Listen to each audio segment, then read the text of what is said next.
Nihitimishe kwa kutoa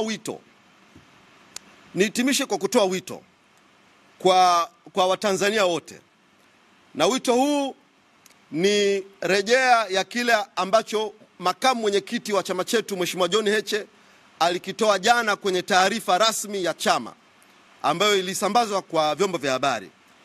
Hivyo niweke rejea ya taarifa ambayo makamu mwenyekiti alitoa, nami niiweke kama wito hapa kwamba Watanzania wote wapenda mabadiliko, wanachadema, tusikubali uovu utawale.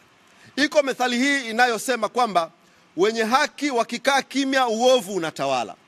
Kwa hivyo Watanzania tusikae kimya, tusikubali, na kila mmoja kwa namna ambavyo hapendezwi, haridhishwi na mwenendo kwa uzoefu wa chaguzi tulizozipitia, basi toka, onyesha hisia yako kwa kununa au kwa njia yoyote ile ambayo unadhani ukionyesha dunia itakuona, serikali itakuona, na Mungu wa kweli atakuelewa kwamba umenuna kwa haki au umefanya expression ya kile usichokipenda kwa haki.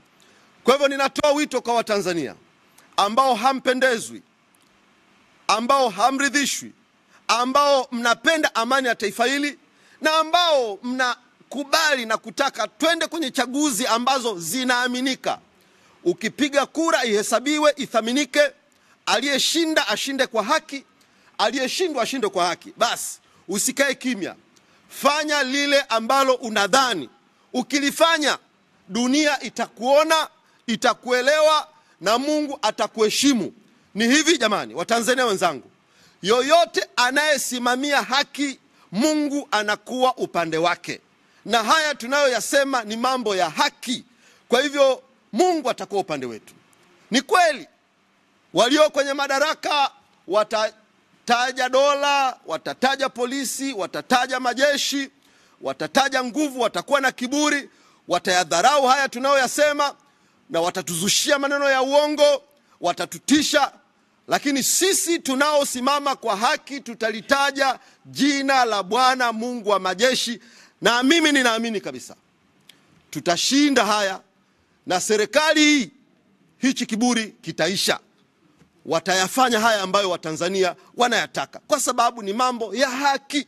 Hayapo, sio madai ya kuvunja amani, utulivu na mshikamano wa taifa letu. Ni mambo ya kujenga. Kwa mimi ninaamini kabisa, kwa sababu tuko upande wa haki na Mungu yuko upande wa watu wanaosimamia haki.